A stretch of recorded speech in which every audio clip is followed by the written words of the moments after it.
One of the main reasons as to why you're afraid of being more seen as a creative is because of your distrust for life. If you grew up as a hypervigilant child, you would have developed this survival pattern that made you feel like you had some control over life. There was something about being yourself that felt inherently dangerous. It felt like you weren't someone that could get their needs and desires easily met, that you were a burden to other people, that there were specific roles you had to play and perform in order for people to kind of meet you halfway, help you meet your survival needs, help you get the things that you wanted.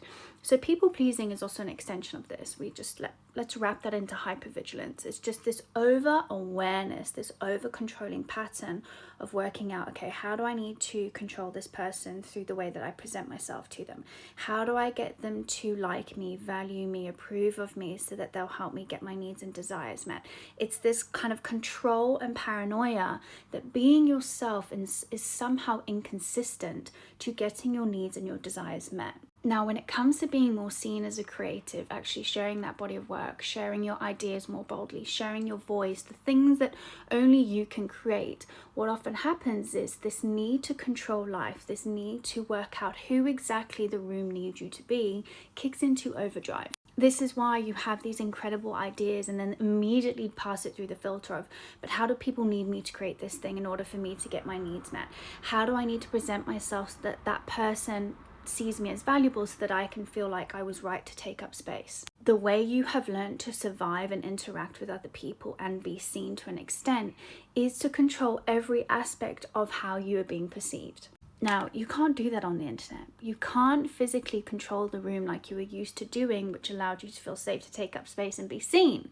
So therefore, you kind of have these feelings, you have these ideas for the things that you want to share, and immediately the survival pattern hits a wall. It's saying, I actually don't know how I'm going to control this. I don't know how I'm going to control the room because I don't know who's going to see this.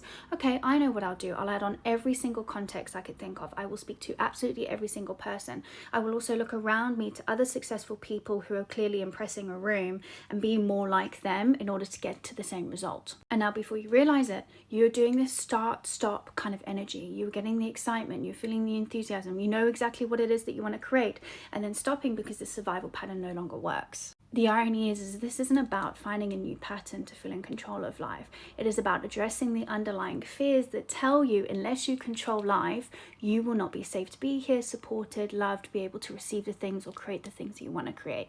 So if that resonated, hi, I'm Meg and I help ambitious female artists, creators, dreamers like yourself how to make it safe to be seen by changing the experience of how safe it feels to be yourself. So if that sounds like you can head to the link in my bio to book in for your one-to-one session, inquire about private mentorship, or